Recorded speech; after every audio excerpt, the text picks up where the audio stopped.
So today, I will be showing you how you can make your own tube style water trap for your bagpipe. Now if you go to any bagpipe shop or whatever, they're going to charge you 35 bucks at minimum for a tube trap of this sort, when you can make it yourself for about 5 bucks. So taking a look at what all you're going to need, and it's mostly stuff you have around the house in terms of tools, but we'll take a look at what you need.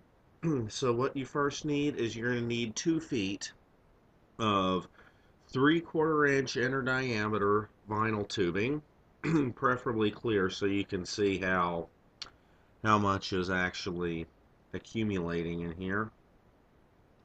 You're going to need a couple of sprinkler parts, and that's exactly what these are. I'll go ahead and show these to you here. These are both, by the way, 1/2 inch inner diameter. So what you have is here is a 1/2 inch inner diameter elbow joint that you see has a sorry about that. That has a male end up here and then a female end down here. And what it is this is the part you plug up into your stock. And then to attach the tube, you'll need a 2.5 inch cut off riser, and and you can see it actually has a female end over here. So our first step is going to be to cut off this female end here using a handsaw of some sort. I just happen to have a hacksaw here, but you can use any handsaw you want. This is made out of plastic, so it cuts real easy. I'm going to go ahead and cut this off, and we'll get right back to you. Okay, so now this is cut off. You see it's just basically one long coupler at this point. So our next step is going to be to go ahead and assemble this elbow joint and what is now our coupler. So what we're going to do, take a little bit of Teflon tape here. Just do a couple of wraps around the butt end here.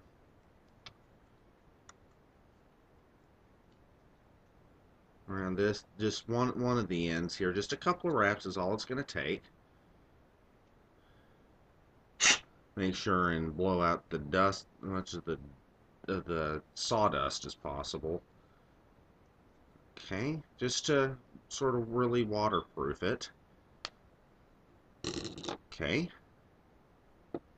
And then we're gonna just screw this into our elbow joint here.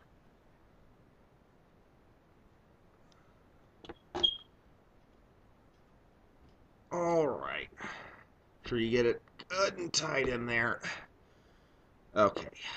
So there we have basically, this is what's going to affix onto our vinyl tubing. So we'll set this aside for now because we're done with it for the moment. Go ahead and get rid of the sawdust here. Anyway, so now, like I said, we're going to take our actual tube now. And like I said, this is a 2 feet long of clear vinyl tubing, 3/4 inches of inner diameter. Now, if this will fit in most pipe bags, if you have a longer bag, you might wish to have 2.5 feet or just a little over 2 feet. But for most pipe bags, wipe my screen up here, sorry about that. But for most bags, 2 feet should be plenty. So now you'll need something to stop up one of the ends. I happen to have a champagne cork handy that I just kind of trimmed to fit, but you can use whatever you have handy. So go ahead and plug up one of the ends. So we'll okay. So now we have one of the ends plugged up here with the champagne cork. So it doesn't have to necessarily be a champagne cork. It can be anything you have handy. So now You'll notice when you get vinyl tubing, it'll kind of have a bend to it because it's wrapped around a post. So what you're going to do, take a Sharpie and mark basically where the bottom of that cork or whatever it is you're using to stop up the end is going to be. And then down the center line, just kind of draw a marker down the center line here. The center line is where you're going to poke your holes. So now, now that we've got that, and we've got this mark down the center line, now we're going to poke the hole. Now for this, I like to use a 1/4-inch drill bit because it makes a real nice sort of a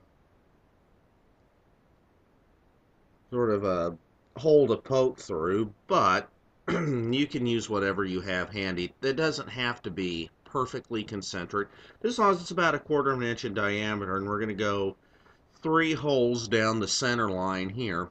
Now, the thing about this is everything, including the 1/2 inch inner diameter of your coupler, the 3/4 inch diameter tube, and then the 3/4 inch holes combined, all of that, the entire diameter is going to be larger than that of your blowpipe bore, and so it will be non-restrictive. So that's kind of the idea we're going for. So what we're going to do to poke our first hole is come down just a little bit from the cork. You don't want it right up against the cork, because if you have it right up here, as moisture blows on and condenses on the stopper, it'll blow right out. So you want to move it down just a little bit, and we'll drill your first hole. So now I'll go ahead and drill the holes, and we'll get back to you when I'm done. You just drill them all in sort of a succession. So I'll go ahead and drill the holes, and I'll get back to you when I'm done with that. Anyway, I've just went ahead and drilled one for now. I'll go back and drill the others here in a minute because I'm running out of battery, but you would just continue on down the line. And of course, I'll go back through with a scissors or a sharp blade or something to kind of clean that hole up. So yeah, you would continue 3 on the top line. So now once you've drilled your holes, you're about 90% of the way there. So now all that's left to do is to put your coupler on. Now what you're going to do there, put a few wraps of Teflon tape on this part of the coupler. We'll go ahead and do that right now.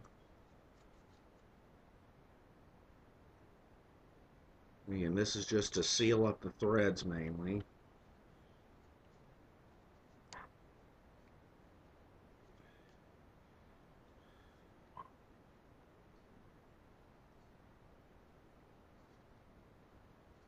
Okay, and then we'll come over here and do this.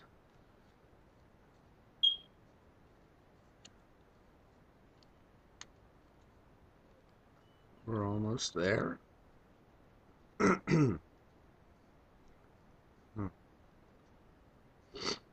Okay, now we've got sort of a nice Teflon tape here. So now what you do is you're just going to press this onto the bottom here. And it's going to take a little bit of elbow grease because it's a tight fit. Kind of using a twisting motion. And twist in the opposite direction you screwed the damn thing on, because it will unscrew if you don't. So now you want it to kind of sit at an angle to your tube. Not quite that much, but about 45 to 60 degrees or so that when you pop it in, it will actually help angle the blowpipe to your mouth. So now this right here is ready to either hemp up or put a suction cup on it, like a flexi connector, attached to your blowpipe stock, and you're ready to go at this point. So I'll go back and poke the other 2 holes, but I just wanted to make one more remark. You can use this as a standalone. You can use it in conjunction with another moisture trap. In my pipes, I use it with kind of what I call a gutter water trap. It's basically a moose valve with the moose ripped off of it so I can pour the trap out. And that's kind of what it's easy enough to pour out at the end and you're done. Now, if you're a particularly wet blower like me, what you can do, and I'll show you mine here in a minute. Go ahead and get my pipe. Okay. What I do in mine is I stuff a little bitty piece of shamwow in the very end of, just below the stopper. I stuff a little bit of shamwow to help catch some of the moisture. Now what you can see on this one how I have the 3 holes poked kind of in a line here. So that's what that looks like when it's finished. But yeah, if you're a wetter blower, you may want to stick a little bit of a little tiny piece of shamwow rolled up in the end here, and that'll actually help absorb some of what catches in the trap. And it'll give you a slightly longer blowing time. Of course, if you don't, of course I have, you see, a zipper bag, but if you don't have a zipper bag, I wouldn't recommend trying that because you're going to have to from there. But yeah, that's about it, other than to say, you know, clean your water trap occasionally, lest that's a little yucky in there. Of course, the zipper bag, it's easy enough to pull it out to clean it. If you don't have a zipper bag, if say you have a sheepskin bag or something, I would imagine that the seasoning probably kills the fungus or whatever would grow in there. You'll have to check me on that. But yeah, that's it. That's how you make a simple, effective tube trap for about $5. A lot less than what a pipe boutique is going to cost you. So, I hope you enjoyed that, and we'll see you later.